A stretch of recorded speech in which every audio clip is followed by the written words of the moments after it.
શિવજી એ સમગ્ર ભારતના દેવ છે, કોઈ સંપ્રદાયના નથી, કોઈ એક પ્રાંતના નથી.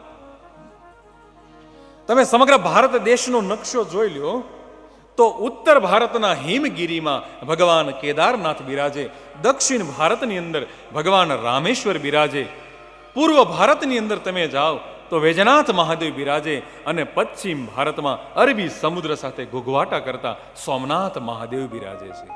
સમગ્ર ભારત ખંડની ચારેય દિશાઓમાં રહી અને રક્ષા કરે છે.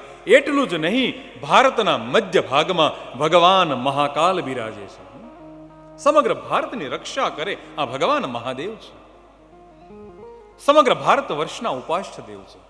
આપણે ત્યાં ક્ષત્રિય રાજાઓ હતા, એ ભગવાન મહાદેવના પરમ ઉપાસક હતા. આપણે ત્યાં 3 ક્ષત્રિયોના કુળ હતા.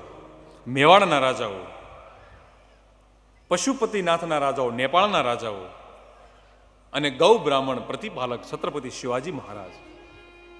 આ દરેક ક્ષત્રિય રાજાઓ સોમવારે ભગવાન મહાદેવની પૂજા કરતા, તે દિવસે રજા રાખતા. અને તે દિવસે આપણે ત્યારથી શરૂ કરી દીધું કે સોમવાર ભગવાન મહાદેવનો વાર છે. ઠીક છે, એક નિમિત્ત બનવા માટે છે, પણ ભગવાન મહાદેવનો કોઈ વાર નથી. એની ટાઈમ તમે ભગવાન મહાદેવને યાદ કરી શકો છો. કોઈ એનો સમય નક્કી નથી. ગમે ત્યારે જાઓ, બીજા ભગવાનના મંદિરમાં જાઓ તો એને મંદિરના દરવાજે તાળું હોય, શિવજીના શિવાલયમાં ક્યારે તાળું ન હોય. 24 કલાક સૌનો સ્વીકાર કરે. આવા ભગવાન મહાદેવ છે. આવા ભગવાન મહાદેવની આપણે કથા કરવાની છે.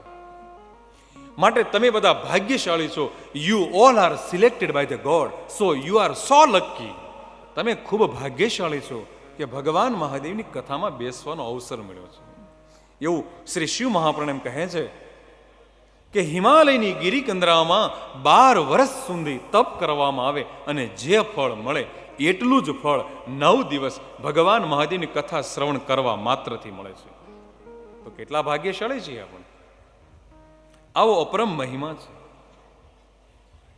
કથાસ્થાનમ મહાસ્થાનમ પરમ પદમ પરમ ધામમ.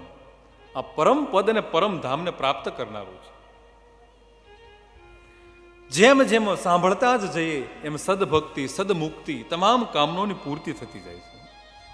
મુહૂર્તવા, તદર્થવા, ક્ષણોત્સવા. 1 મુહૂર્ત 48 minute, 24 minute, 12 minute, 6 minute, 3 minute, અરે 1 મિનિટ પણ જો ભગવાન મહાદેવના શિવ કથાનો શ્લોકનો એક શબ્દ કાન ઉપર પડી જાય તો પણ એ માનવનું તન અને મન પાવન થાય છે.